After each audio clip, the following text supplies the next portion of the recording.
Hello friends, welcome to my MMR explain Bangla চ্যানেলে। আমরা গত এপিসোডে দেখেছিলাম ইয়াংকাই এক জায়গায় গিয়েছিল, যেখানে গিয়ে দেখে আগুন জ্বলতেছে। তখন ইয়াংকাই পিছনে ঘুরে দেখে যে পিছন থেকে কিছু লোক আসে, বলে তুমি কে? কে তুই? এখানে কি করতেছিস? তখন ইয়াংকাই বলে আমি আপনাদের শত্রু নই, আপনাদের শত্রু নই, আমাকে কিছু করবেন না। তো ইয়ে বলে আচ্ছা ঠিক আছে, বুঝতে পারলাম। তো আপনি কে? এখানে কি করতেছেন? তখন ইয়ানকাই বলে আমি এখানে কিছু হার জোগাড় করার জন্য এসেছিলাম, সেই জন্য আমি এসেছি। কারণ তখন ওই লোকটি বলে ও আচ্ছা ঠিক আছে, তো এখানে চলে আসো আমার এই আগুনের কাছে, এখানে চলে এসে বসো, সমস্যা নাই, তুমি এখানে বসতে পারবে। তখন ইয়ানকাই গিয়ে ওখানে বসে এবং তাদেরকে ধন্যবাদ বলে। তখনই ওই লোকটি বলে আচ্ছা তুমি এখানে কিসের জন্য এসেছিলে? তখনই ইয়ানকাই বলে আমি এখানে এসেছিলাম হার জোগাড় করার জন্য। তখন ওই লোকটি বলে হ্যাঁ তাহলে এখানে থাকো, কিন্তু তুমি এখানে সাবধানে থেকো, এখানে কিন্তু অনেক রকমের বিষ পাওয়া যায়। তখন ওই লোকটি বলে আমার নাম হলো জাঙ্ক, আমি পাহাড়ের নিচে থাকি, মাঝে মধ্যে পাহাড়ের উপরে আসি শিকার করার জন্য। আর এ হলো আমার ছেলে, এও আমার সাথে মাঝে মধ্যে আসে শিকার করার জন্য। আমাদের এখন কিছু খাবারের প্রবলেম চলতেছে, তাই শিকারের জন্য এসেছিলাম। আমাদের যখন খাবারের প্রবলেম চলে তখনই আমরা এক পাহাড়ের উপর আসি শিকার করার জন্য। আর আমার সাথে আমার ছেলেও আসে। একে দেখে বাচ্চা মনে করো না, এ কিন্তু বাচ্চা না, এও কিন্তু অনেক স্কিলফুল। এও আমার সাথে মাঝে মধ্যে শিকার করতে আসে, অনেক শিকার করে। এ এ কেউ এক্সপিরিয়েন্স আছে এরম। তখন ওই ছেলেটি বলে হ্যাঁ আমি অনেক এক্সপিরিয়েন্স, আমি শিকার করি, আমি বাবার সাথে মাঝে মধ্যে আসি। তখন এই আঙ্কেল বলে ও আচ্ছা ঠিক আছে, বুঝতে পেরেছি। তখনই ওই জাং নামের লোকটি বলে আচ্ছা ঠিক আছে, তাহলে তুমি বলো, তোমার সম্পর্কে কিছু বলো। তখন ইয়ানকাই বলে আমার নাম হলো ইয়ানকাই, আমি হাই হেভেন প্যাভিলিয়ন থেকে এসেছি।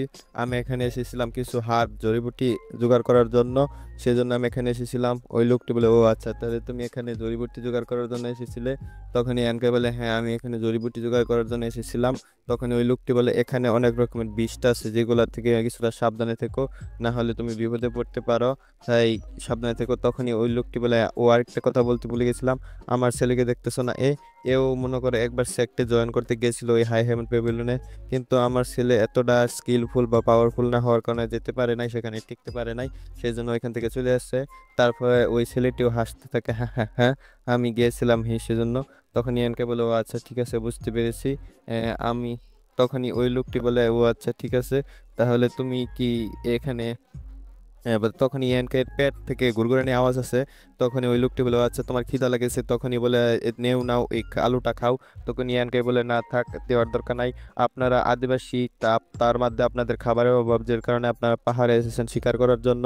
আমি এখানে এসে কিছু শিকার করে কিছু খেয়ে নেবনি, কিছু পেলে তা শিকার করে খেয়ে নেব। তখন ওই লোকটা বলে না, ওই কিছু বলার দরকার নেই, তুমি এটাই খাও, সমস্যা নেই, আমাদের এতটাও খাবারের অভাব নয় যে না খেয়ে থাকতে হবে।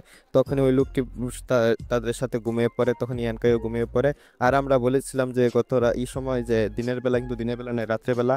তখন ইয়ানকাই যাওয়ার সময় একটা হার্ব ছিল তার কাছে, যেটা হিলিং এর কাজ করে, সেটা তাদেরকে দিয়ে চলে যায়। তখনই সকাল হয়ে যায়। সকাল হলে সে সেখান থেকে বের হয়ে পড়ে, সে বলে এই লোকগুলো অনেক ভালো, এদেরকে এই হার্বটা দিয়ে গেলাম, মাঝে মধ্যে যদি কোনো চোট টোট লাগে এর মাধ্যমে হিল হতে পারবো। তখন ইয়ানকাই দেখে যে সকাল হয়ে যাচ্ছে, এবং সে বলে আমার ট্রেনিং করার সময় হয়ে গেছে, এবং সে ট্রেনিং করতে থাকে সেই বুকের দেওয়ার টেকনিকটি। এবং সে ট্রেনিং করে দেখে যে গত ছিল সে বডি টেম্পারে 4th লেভেলে, এখন সে বডি টেম্পারে 5th লেভেলে চলে গেছে। তখন সে খুশি হয়ে বলে আচ্ছা ঠিক আছে, আমার দেখা যায় এটা অনেক কাজের, এই টেকনিকটা আমি যদি সারাদিন ট্রাই করতে পারতাম তাহলে কতই না ভালো হতো, তাহলে আমি কত তাড়াতাড়ি পাওয়ারফুল হয়ে যেতাম। তখন সে বলে এখন সময় হয়ে গেছে ওই হার্বটা জোগাড় করার জন্য। তো সে সামনের দিকে যেতে থাকে। তখন সে বলে আমি তো এখানে পাহাড়ের উপর চলে এসেছি, কিন্তু আমাকে সাবধানে থাকতে হবে, পাহাড়ের উপর অনেক রকমের বিষ থাকে, যেগুলোর সাথে আমার মিলা যাবে না, যদি তাদের সাথে কোনো রকম সামনে হয়ে যায় তখন আমি এখানে থাকতে পারবো না।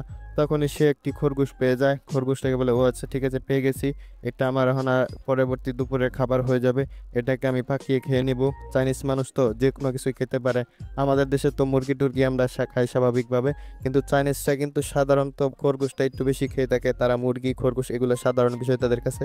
তখনই সে বলে এই খরগোশটা খেয়ে আমার সারাদিন চলে যাবে, কিন্তু আমাকে সাবধান থাকতে হবে, যদি কোনো সময় আমি কোনো রকম বিষ বা কোনো রকম জঙ্গলি পশুর সামনে পড়ে যাই তাহলে আমার কিন্তু কোনো রক্ষে নেই, তাই আমাকে অনেকটা সতর্ক থাকতে হবে। তখনই সে কিছু আওয়াজ শুনতে পায় যে কোথাও একটা আওয়াজ হচ্ছে, পশুর গর্জন।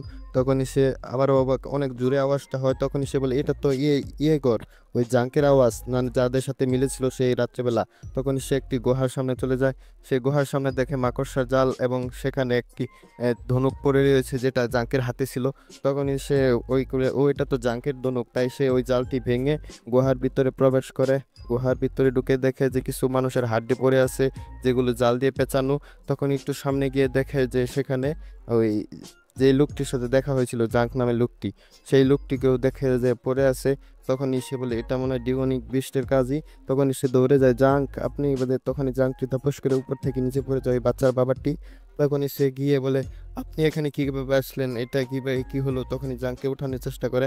তখন জাঙ্কের চোখটা খুলে, তখন জাঙ্ক যখন চোখ খুলে দেখে যে ইয়াংকাইকে, তখনই সে বলে, এখানে ডিমনিক বিস্ট আছে, এর অনেক খতরনাক, এই মাকড়সার demonic beast, spider demonic beast. তখনই ইয়ানকাই বলে, ও আচ্ছা ঠিক আছে। তো সে বলে, আমার ছেলেকে ওইখানে ডিমনিক বিস্টে নিয়ে গেছে, তাকে একটু বাঁচাও। তখনই ইয়ানকাই বলে, ও আচ্ছা ঠিক আছে, আমি ওকে বাঁচাবো, আগে আপনাকে বাঁচাই। ওকে বাঁচানোর চেষ্টা করে, কিন্তু ওটা আঠার মতো লেগেছিল, একটু চিপচিপা, তাই সে বাঁচাতে পারে না। তখন ইয়ানকাই বলে, আচ্ছা ঠিক আছে, আপনাকে এখন একদম বাঁচাতে পারলাম না, কিন্তু আগে আমি যাই, গিয়ে আপনার ছেলেটিকে আগে বাঁচানোর চেষ্টা করি। তখন ওই লোকটি বলে, হ্যাঁ, ওই স্পাইডার বিস্টির থেকে একটু সাবধানে থেকো, ওটা কিন্তু অনেক খতরনাক, ওটা কিন্তু তোমার জানা নিতে পারে। তখন ইয়ানকাই ভিতরে যায়, গিয়ে দেখে ওই স্পাইডার বিস্টের হাতে বা তার মুখের দিক কাছে ওই জাঙ্কের বাচ্চাটা কে পেঁচিয়ে রেখেছে। তখনই সে বলে, এই স্পাইডার, ওকে ছেড়ে দে। তখনই ওকে গিয়ে একটু লাথি মারে স্পাইডারটিকে। তখন স্পাইডারের মুখ থেকে গিয়ে জাঙ্কের বাচ্চাটি পড়ে যায়। তখনই ওই বাচ্চাটা পড়ে গেলে স্পাইডার ইয়াংকাইকে দেখে পেলে ইয়াংকাইয়ের উপর গিয়ে আক্রমণ করার চেষ্টা করে। তখন ইয়াংকাই ভয় পেয়ে যায়, কয়, এটা তো অনেক খতরনাক স্পাইডার বিস্ট, এটা তো আমার লেভেলেরই দেখে মনে হচ্ছে, এটা তো বডি টেম্পারের 5th লেভেল। কিন্তু এটা বডি টেম্পারের 5th লেভেল হলেও এটা স্পাইডার বিস্টটি অনেক শক্তিশালী। কারণ বিস্টেরা অনেক শক্তিশালী হয়, তারা সাধারণত অনেক শক্তিশালী হয় মানুষের থেকে। তাদের লেভেল হলেও তাদের সাথে লড়াই করা একটু মুশকিল হয়। তাও সে বলে, কয়, তাহলেও আমাকে এই লড়াই করতে হবে।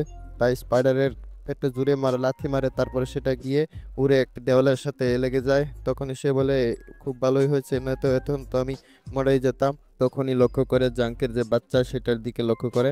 তখনই সে দেখে বলে যে, আমার মনে হয় জাঙ্কের যে বাচ্চা, সেটাকে পয়জন করে দিয়েছে, তাই মনে হয় এর অনেক কষ্ট হচ্ছে, সে তো অনেক কষ্ট হচ্ছে। তখনই ওই স্পাইডারটি ইয়াংকের উপর হামলা করে।